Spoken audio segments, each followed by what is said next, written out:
Honorable Minister Khurram Dastagir Sahib, MNA Musarrat Ahmad Zaib Sahiba, members of Standing Committee of National Assembly and Senate, Chief Executive Officer TDAB, Mr. S.M. Munir Sahib, Commissioner Malakan, Excellencies, Councillors, Attachés, distinguished guests, ladies and gentlemen, Assalamu alaikum and a very good morning.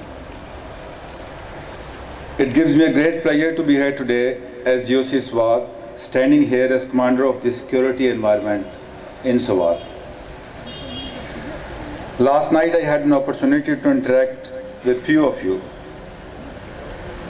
The common conclusion is that prior to your arrival here, you all had viewed Pakistan from the lens of perceptions, rather misperceptions if I could say. These are rigid, fundamentalists or extremists, ready to take on anyone and everyone. Pakistanis have gender discrimination. Women are not given due recognition. These are few of the misperceptions that generally people have about Pakistan over the last few years. Know that I am talking to you, Excellencies, experienced and qualified diplomats. I need not go into greater details of the history of the world powers in our region. What happened during the Cold War? What happened when erstwhile USSR invaded Afghanistan?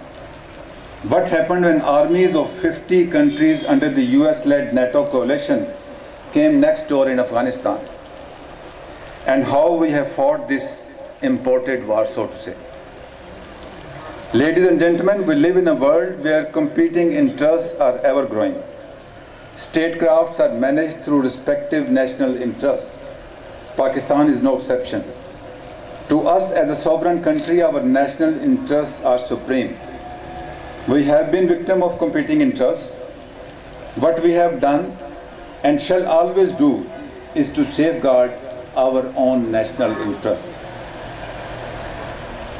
We have fought a war on our internal fronts, which to start with wasn't our war, wasn't homegrown, but we fought it in our own interest. We have successfully defeated the menace of terrorism and militancy. Ladies and gentlemen, nations evolve through difficult times. So are we, the Pakistanis. We have sacrificed blood of over 65,000 Pakistanis across the country since 9/11 and suffered so much in blood and kind. Every rank and file of our nation, that is political leaders, soldier to general, and common civilians, have participated in this war. The Khyber Pakhtunkhwa province in which you sit today, the troubled area bordering Afghanistan, there is hardly a house which hasn't lost a soul in this war. We have supported ISAF's operation from our side of the border, the force which wouldn't have sustained without the logistic support passing through Pakistanis' ground lines of communications, that too free of cost. We are the largest contributors to the global peacekeeping forces. How can we sponsor terrorism where we ourselves are the victim? Are we an unsafe country?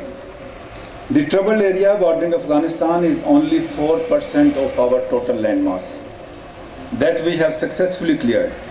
You have seen it for yourself, how life goes on in Pakistan and the cities that you have been to.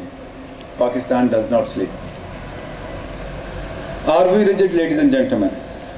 Are we extremists? Or are we terrorists? If we were rigid, we wouldn't have supported global war against terrorism and militants. We wouldn't have been frontline non-NATO ally of the United States. We wouldn't have hosted over 5 million of Afghan refugees at the cost of peace and stability in our own country.